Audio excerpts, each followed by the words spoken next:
В последнее время мы то и дело, что говорим о проблемах eFootball и в частности Konami. И даже на этом канале мы нередко обсуждали, какие проблемы у eFootball присутствуют на данный момент. Это и тот же гандикап, и чрезмерное количество доната, и все в таком роде.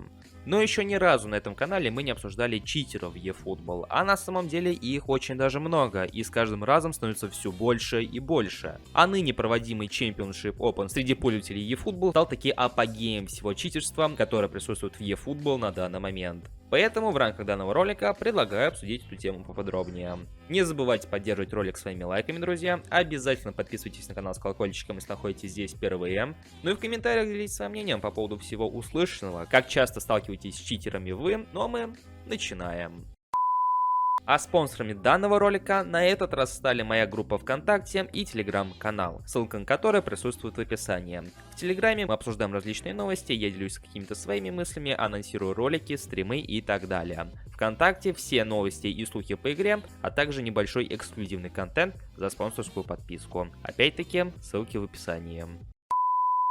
Итак, прежде чем приступить к обсуждению, стоит выделить и в целом объяснить, что же мы подразумеваем под читерством, под читами в eFootball 2022. Ну, во-первых, под читами мы подразумеваем любое противоправное действие, которое противоречит правилам Konami и, в частности, самой игры, что позволяет игрокам добиваться результата нечестным способом. Это резкое обрывание сети с последующим выходом из матча, это использование посторонних программ, это намеренные матчи со знакомыми пользователями, в которых игроки набивают статистику и так далее. На самом деле способов читерить в eFootball не так уж и много, и большинство они и без того знакомы. Их единственный минус в том, что не всегда они срабатывают на тех, кто читерит, то есть не всегда читеры добиваются желаемого результата, но происходит это достаточно редко. Чаще всего при использовании читов им все-таки удается добыть нужную победу, результативные очки, чаще всего с выходом из матча.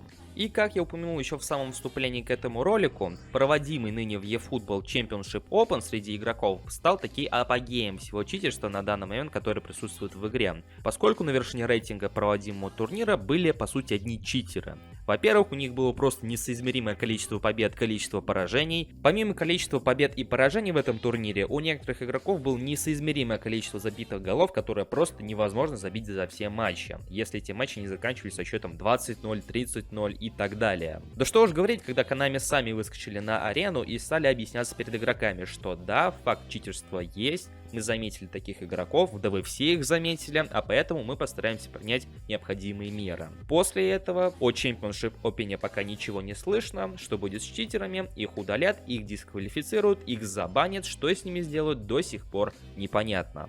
И как нетрудно догадаться, читеров больше всего на ПК, поскольку на ПК легче всего проводить различные махинации, будь то с выходом игры или махинации с интернетом. В частности, есть программы, которые позволяют снижать настройки интернета, из-за чего игроков выкидывает из матча. Зачастую читерам, использующим именно данный метод, засчитывают победу в матче. Иногда бывает ничья, а иногда и вовсе поражение, но зачастую им приписывают победу и поражение игроку, который играл до этого нормально, без проблем в сети. И без того очевидно, что на ПК слишком много различных способов, как можно считерить в игре. И это мы еще играем без кроссплатформенности.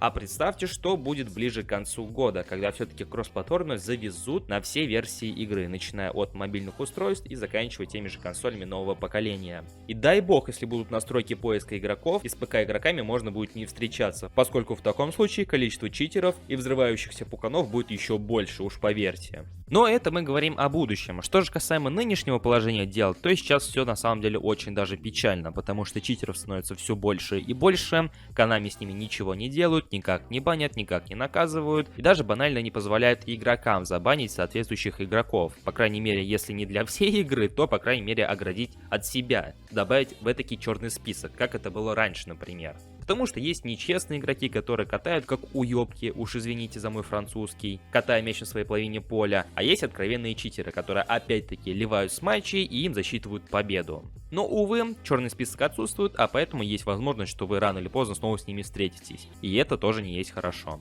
И если с тем же гандикапом, кикофами и прочим еще есть сомнения у игроков, если это все на самом деле в игре или же нет, то вот с читаками тут уже поспорить сложно. Так или иначе, но они все-таки присутствуют в игре.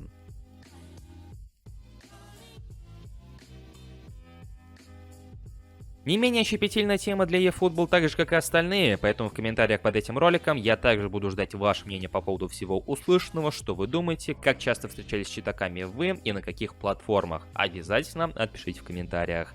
Не забывайте поддерживать это видео своими лайками, друзья, поскольку ваши лайки — это двигатель прогресса. Ну и подписывайтесь на канал, если находитесь здесь впервые. У меня на сегодня все, и я всех благодарю за просмотр данного ролика. Услышимся уже очень скоро, поэтому желаю вам всем удачи и пока, дорогие друзья.